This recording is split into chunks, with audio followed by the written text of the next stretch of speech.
We are now going to see methods that use latent variables. Let us first present the dataset. The dataset is a Gaussian mixture in dimension 1. In the plot, you have a representation of a Gaussian mixture in dimension 2. To keep our problem simple, we only consider dimension 1 and we set two Gaussian distributions of parameters mu1 sigma 1 square and mu2 sigma 2 square. Data points in the dataset are drawn according to one of these two distributions. More formally, x1 denotes a univariate variable following a Gaussian with parameters mu1 and sigma 1 square. x2 is defined similarly but for the other Gaussian distribution. Unfortunately, we do not observe x1 and x2, but we observe instead a generic variable x defined by equation 62. Note that since delta is equal to 0 or 1, x is either equal to x1 or x2. We also let pi be the probability that delta equals 1. We have access to a sample of RID x's distributed as a variable x. The parameter pi corresponds to the proportion of observations distributed according to the second Gaussian distribution in the overall dataset.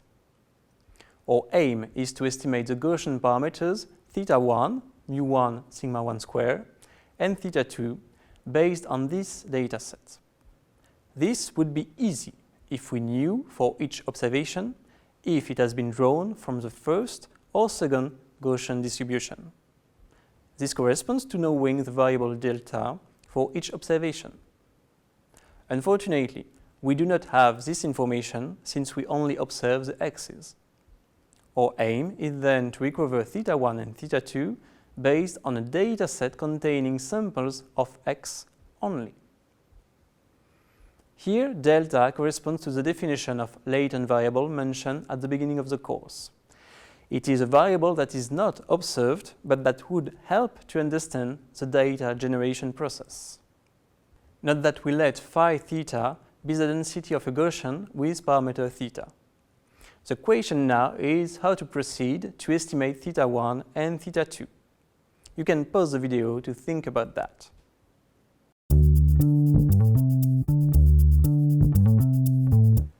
Since x is either equal to x1 or x2, we know that its density satisfies equation 63. One can thus try to estimate the parameters θ1 and θ2 by maximizing the log likelihood written in equation 64. However, it is really difficult to find the explicit maximum of this expression due to the fact that you have a sum inside the logarithm. It is numerically difficult to solve this problem. In particular, we do not have any closed-form solution for this problem. We thus need to use the latent variables, the deltas.